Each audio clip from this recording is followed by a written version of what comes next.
Halo visioner, kembali lagi di kanal YouTube yang berkelas ini. Apa kabar kalian semua? Senang sekali bisa berjumpa dengan teman-teman semua. Tentunya kali ini bersama saya Jonathan Philip.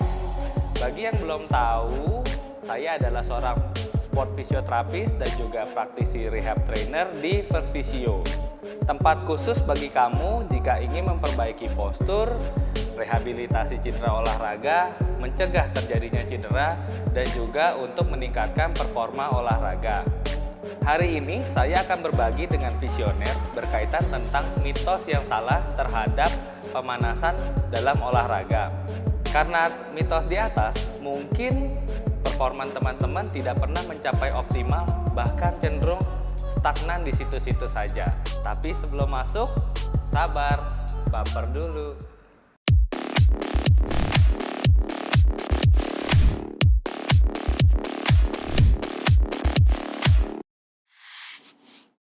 Hari ini saya akan berbagi dengan visioner berkaitan tentang mitos yang salah terhadap pemanasan dalam olahraga.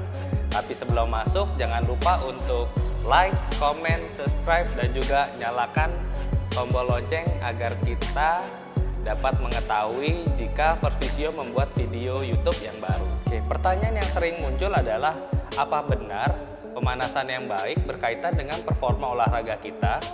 Atau yang kedua, jika saya melakukan pemanasan yang salah, apakah saya akan mudah terjadi atau mengalami cedera?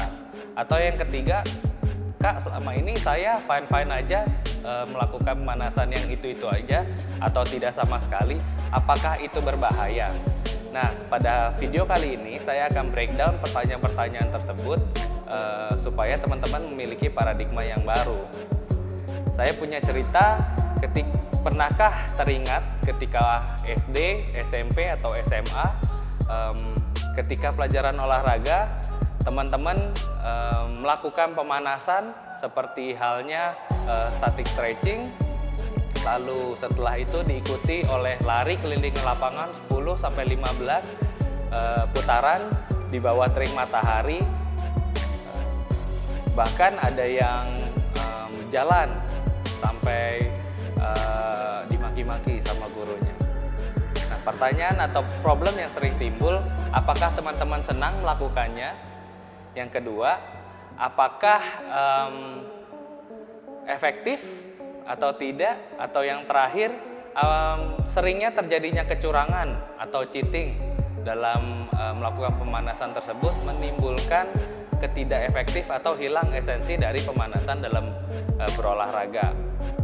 Atas dasar hal-hal di atas, saya akan membongkar mitos yang sering umumnya terjadi pada perilaku olahraga kita, sehingga pada kesempatan kali ini saya akan memberikan paradigma baru bagaimana melakukan pemanasan yang tepat, efektif, dan juga menyenangkan. Tips yang pertama yang akan saya bagi kepada teman-teman dalam melakukan pemanasan sebelum berolahraga, yang pertama adalah pemanasan pada sendi. Dengan menaikkan suhu sendi dan ruang lingkup gerak sendi, teman-teman mempersiapkan suhu dan juga cairan sinovial agar dapat terlumasi dengan baik, dan mempersiapkan syaraf-syaraf sensori yang mengatur kontrol propriosepsi pada sendi dapat bekerja secara maksimal. Yang kedua adalah meningkatkan heart rate dan juga suhu tubuh secara general. Dengan meningkatkan heart rate, maka pompa jantung pada tubuh kita menjadi lebih efektif, sehingga nutrisi dan juga oksigen dapat didelivery dengan baik ke beberapa area tubuh kita seperti tangan dan kaki. Dan meningkatkan suhu tubuh juga cukup penting agar proses metabolisme pertukaran energi di dalam tubuh kita menjadi lebih efektif, seperti halnya asam dan basa. Suasana asam dibutuhkan agar syaraf kita simpatis terutama dapat bekerja secara maksimal untuk memproses energi supaya kita bisa masuk ke intensitas yang lebih baik. Yang ketiga, melakukan peregangan otot dengan cara active mobility training. Apa itu active mobility training? Adalah teman-teman melakukan gerakan secara ritmik dan juga kompleks sehingga otot-otot Anda dapat terulur dan berkontraksi dengan maksimal, sehingga secara bertahap dapat dinaikkan intensitasnya menjadi lebih berat. Bagaimana sih melakukan aktif mobility training dengan baik? Saya akan berikan contohnya bagaimana saya melakukannya.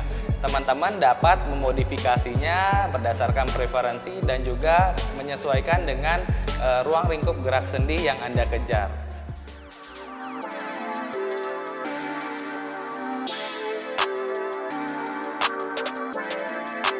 Perfect.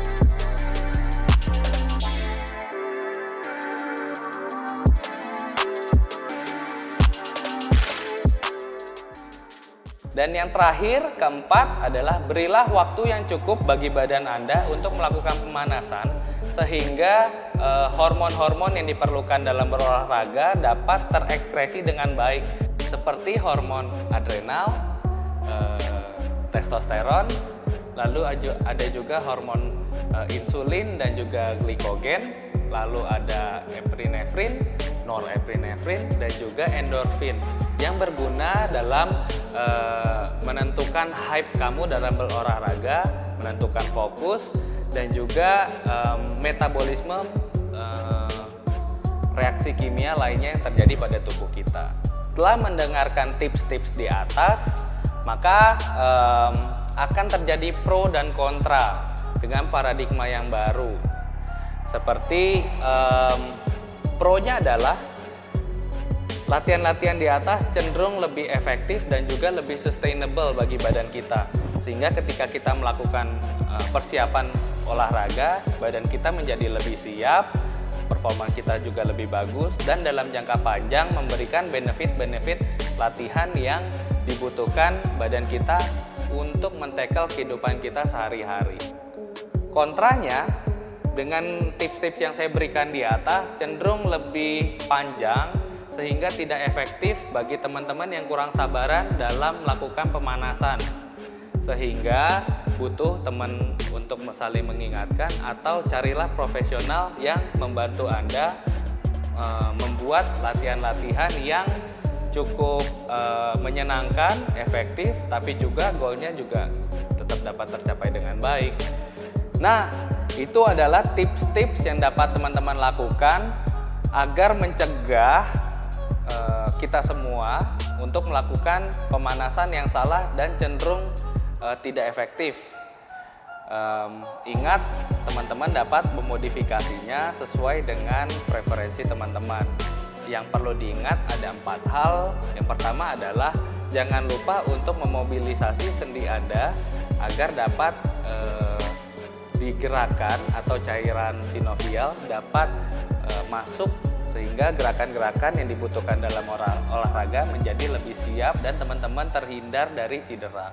Yang berikutnya adalah meningkatkan heart rate dan juga suhu tubuh sehingga proses pertukaran metabolisme di dalam badan kita menjadi lebih efektif. Yang ketiga adalah lakukan peregangan dengan cara aktif mobilisasi sehingga teman-teman tidak lagi menggunakan static stretching tapi melakukan gerakan-gerakan yang diperlukan badan kita untuk demand olahraga yang teman-teman mau lakukan. Dan yang terpenting adalah memberikan waktu yang cukup sehingga ekskresi hormon pada tubuh kita yang diperlukan tubuh kita menjadi keluar dan dapat diutilize dengan baik.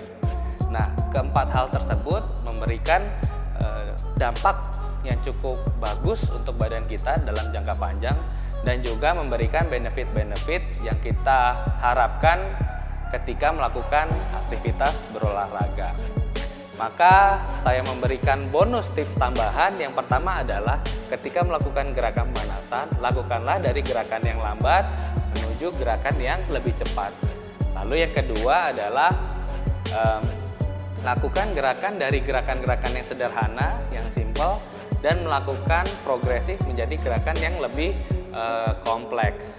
Dan yang ketiga adalah cari partner, teman, kakak, adik, suami, istri, saudara untuk melakukan kegiatan berolahraga, terutama pemanasan bersama-sama, sehingga kita dapat saling menyemangati, mengoreksi, dan juga dalam jangka panjang teman-teman mendapatkan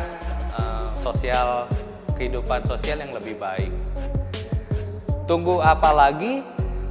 Cepat kontak teman kamu dan mulailah mempraktekkan pemanasan yang baik. Terima kasih telah menonton video ini. Jangan lupa like, comment, subscribe, dan nyalakan tombol lonceng. Serta jika video ini bermanfaat, jangan lupa share ke seluruh teman-teman kalian dan juga keluarga. Saya Jonathan Philip, undur diri. Salam visioner.